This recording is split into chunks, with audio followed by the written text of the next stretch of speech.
Nos modes de pensée réagissent de la manière suivante. Elles réagissent beaucoup mieux aux irritants négatifs qu'aux stimuli positifs. Dit autrement, notre cerveau se focalise toujours sur nos pensées négatives dès qu'il détecte qu'il y a un danger. Par exemple, les émotions de peur dépassent toujours celles de la joie ou du bonheur. La raison de cette inégalité vient des temps anciens, où la peur était un facteur essentiel à la survie face à un environnement qui était totalement hostile. Il faut bien se dire que tout dehors était un facteur de danger. Et notre cerveau a développé cette faculté à retenir tout ce qui était dangereux, donc négatif, et de loger ça dans notre mémoire implicite. Et cette mémoire-là est une mémoire à long terme. Ça veut dire qu'elle va se loger dans votre cerveau, et en cas de danger, en cas de moment désagréable, elle va réapparaître automatiquement. Et heureusement finalement, parce que grâce à cette fonction de cette mémoire implicite, elle a permis quand même à notre espèce de perdurer pendant des milliers, voire des millions d'années. Seulement, voilà, nous ne sommes plus dans un environnement hyper dangereux. Quand vous sortez dans la rue, vous êtes sûr de ne pas vous faire attaquer par un tigre à dents de sabre, par exemple, et de vous faire manger. Bon, ok, si vous habitez à San Pedro, qui est une ville au Honduras, qui est hyper dangereuse, c'est même le numéro 1 des villes les plus dangereuses au monde, ou même si vous habitez, on va dire, Marseille, ouais, Marseille, classé 55e, c'est fou, non? Évidemment, là, vous êtes sur un territoire plutôt dangereux. Et cette mémoire-là va se déclencher en cas de situation désagréable et négative. Donc, vous comprenez bien le processus en fait, qui va se mettre en place dès que vous avez une pensée négative. C'est que cette mémoire implicite va s'enclencher automatiquement. Mais franchement, est-ce que vous avez déjà entendu quelqu'un qui était dans une situation où il avait un excès de joie? Non, hein, évidemment. Par contre, les gens qui souffrent de stress, de dépression, ça c'est quelque chose d'extrêmement courant. Et pour cause, la vie est loin d'être un long fleuve tranquille.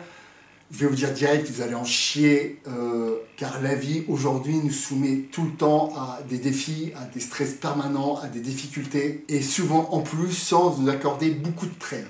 Alors avoir des pensées négatives face à un tel panorama, évidemment c'est plus que normal. Néanmoins, si on l'entretient, si on les alimente, ça va considérablement réduire notre qualité de vie. Et pire encore, ça va littéralement rabaisser notre image de nous. D'ailleurs, je ne sais pas si vous avez remarqué, mais aux informations, on n'a que des choses négatives. Rarement, on a des choses joyeuses. Et évidemment que les infos jouent là-dessus en réalité parce que ils savent très bien c'est ce qui va vous capter le plus d'attention. Idem sur les réseaux sociaux. Généralement, quand quelqu'un commence à critiquer un système ou qui commence à se plaindre, ça capte beaucoup plus l'attention que quelque chose de joyeux en vous disant par exemple « Waouh, aujourd'hui j'ai passé une super journée » et là tu as envie de lui dire « C'est bien mon pote, bravo !»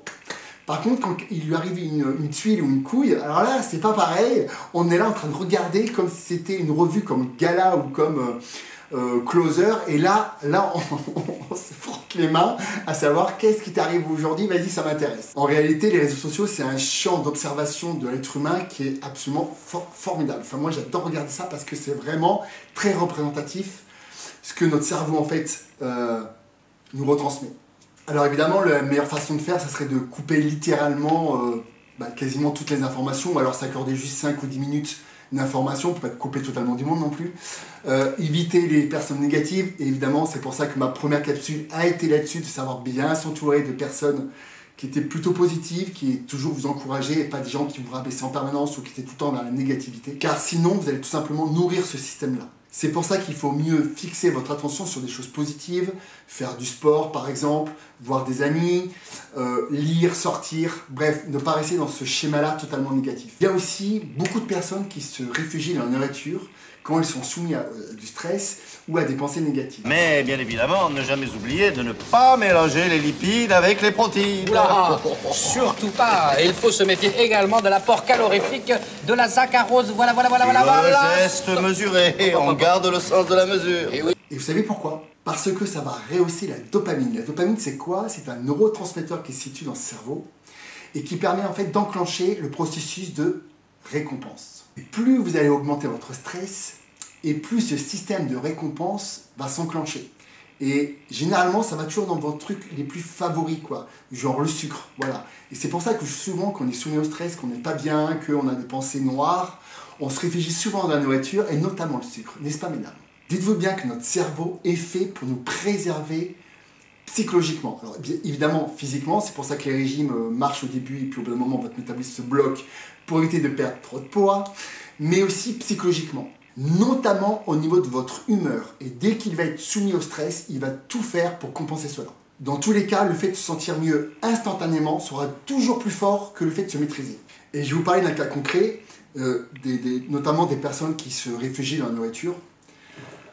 Donc, on n'est pas bien, on est stressé, on a des pensées négatives. Donc, on part dans la cuisine, on commence à grignoter, à manger, et encore mieux du sucre, parce que le sucre active encore plus la dopamine, donc système de récompense. Et puis forcément, une fois qu'on a mangé, on va commencer à culpabiliser. Et la culpabilité, notamment, ça augmente le stress. Donc, qui dit stress, dit forcément défense de votre cerveau, défense de votre humeur, et on va enclencher encore plus le système de récompense. Donc, on va trouver des solutions. Alors, ça peut être le sucre, hein, mais ça peut être aussi faire plus de shopping. Dès qu'il y a une addiction, de toute façon, dites-vous bien que votre cerveau va tout faire pour aller vers le plaisir, en réalité. Et puis, du coup, ça devient un vrai cercle vicieux, on a du mal à s'en défaire. Alors, ok, vous allez me dire, c'est bien beau, mais comment on fait pour se défaire de nos pensées négatives? Parce que c'est vrai, il est très difficile, voire quasiment impossible, de ne plus avoir de pensées négatives. On en a toujours forcément un petit peu. Mais comment on peut faire pour les maîtriser? La première chose déjà, c'est de les observer de manière consciente. Vous avez bien entendu. C'est-à-dire qu'il faut être presque spectateur de ce qui se traverse dans votre cerveau et le regarder avec suffisamment de recul et de conscience. Là, il s'agit littéralement de vous parler intérieurement. Ensuite, je vous encourage fortement à faire du sport. Alors, je sais que généralement, 90% de ceux qui m'écoutent font du sport, mais c'est une chose qui est essentielle parce que le sport, en fait, stimule une hormone qui s'appelle la sérotonine. Et c'est vraiment l'opposé, c'est vraiment l'antagoniste, on va dire, de la dopamine. Donc ça tombe très bien. Comme la dopamine, c'est vraiment le système de récompense, la sérotonine, elle, va temporiser en fait la dopamine. Je vous rappelle que la sérotonine stabilise l'humeur et provoque un sentiment de bien-être et de bonheur. Bref, extase. C'est pour ça que le sport fait autant de bien à chacun de nous en réalité. En physique quantique, on dit aussi que la conscience crée la réalité. Ça veut dire que la nature de nos pensées crée la réalité. Par exemple, si je me dis « ouais, je vais jamais y arriver », c'est sûr que, ça je peux vous l'assurer, ça va être très compliqué de réussir quelque chose si vous dites tout le temps, ou si tout le temps vous d'évaluer pour réussir quelque chose. Dites-vous bien que la réussite ou l'échec se manifeste toujours dans notre conscience. Dites-vous bien que vous êtes les créateurs de votre vie par rapport à vos pensées. Si vous avez tout le temps des pensées négatives, ça va être très compliqué de trouver la voie du bonheur ou la voie de la réussite. Donc encore une fois, essayez de travailler dessus, bougez, allez voir des amis, continuez à lire, continuez à faire du sport, oxygénez-vous, limitez les pensées négatives et vous verrez, vous allez beaucoup moins entretenir ce schéma et presque ce tourbillon de pensées négatives. Voilà, j'espère que cette vidéo vous aura inspiré. N'oubliez pas de liker, laissez-moi un commentaire, j'adore vos commentaires et je vous dis à la semaine prochaine. Je vous embrasse. Ciao, ciao.